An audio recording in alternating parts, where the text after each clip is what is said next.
to define or change options for your checkpoint station. Use the Edit Checkpoint Options window. To begin, click on Checkpoint along the main menu. Next, click on Edit Checkpoint Options. The Checkpoint Options window is displayed. Let's review each option. Enter your center's base operating hours. These hours become the default start and end times when creating student schedules, which are then referenced at the checkpoint station. If you allow guardians to check in their children at 6:25 a.m., then set the start time to be 6:25 a.m. Use the block checkpoint sign-in option if checkpoint should prevent guardians from checking in their children earlier than their scheduled time, or on a day for which they are not scheduled. If blocked, the guardian must then check in their child with your front office staff.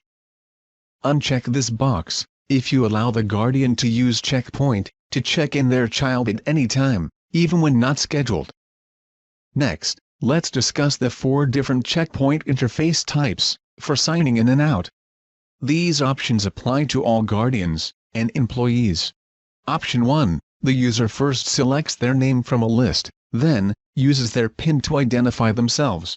Option 2. The user provides their unique, predefined PIN for identification. The user will not see their name displayed before entering their PIN. For this option, every guardian and employee must possess a unique PIN. If their selected PIN is already assigned, they will be prompted to select another PIN. Option 3. All employees and guardians will use the biometric finger scanner for identification. Option 4. All employees will use the biometric finger scanner for identification, however, the guardians will be identified using their name and PIN. Default meal counting. If participating in the USDA food program, then you can set this option to count the meals served, manually, or automatically, using the checkpoint attendance times. Click the down arrow and make your selection. You can ignore this option if not participating in the program. With the Dymo printer attached to checkpoint, you can have badges to be worn, or receipts to be presented when guardians pick up their students.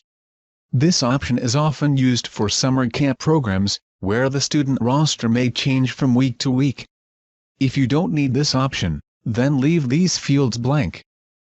SchoolLeader can restrict an employee's ability to sign in, based on 2 fundamental rules, recognized by the U.S. Department of Labor. Employee schedules need to be defined to use this feature. The 7-minute rule, for the first daily sign-in only. Turning on this rule will prevent an employee from signing in earlier than 7 minutes before their scheduled time. SchoolLeader also offers tools to adjust employees' time back to scheduled hours. The 30-minute rule. Turning on this rule will prevent an employee from signing back in within 30 minutes of the last sign-out. This prevents employees from returning early from their lunch break. When a guardian or employee first signs in or out, they will be presented with a default screen. You can control what that default screen shows using these settings. Click OK to save your changes, or click Cancel to close the window without saving changes.